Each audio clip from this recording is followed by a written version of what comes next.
What's up everybody, Joe with Elevated Rides. Today we're going to be installing Mopar Rear Grab Handles. I'm going to show you how to do that today. Alright guys, so pretty simple. You just need one tool. It's a T-25 Torx bit, and you'll just need to take this bolt off and this bolt off over here to install the grab handles, and that's it. So let's get started. Alright, first we're going to unscrew this bolt here, that T-25 Torx bit.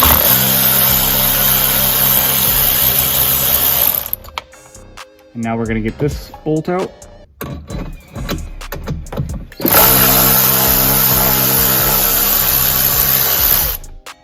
So Mopar made a nice design.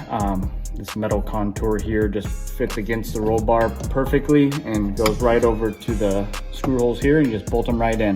So we'll do that right now. All right, so now we're just gonna feed this over the roll bar and bolt it right in.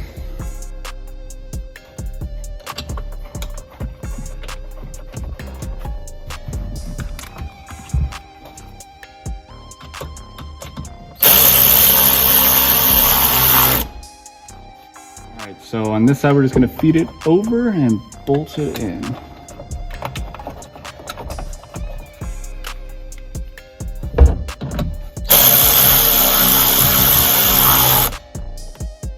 All right guys, it was a quick and simple install. It was just those two T25 Torx screws. And remember not to tighten them down too tight because you are tightening into plastic. Come check them out.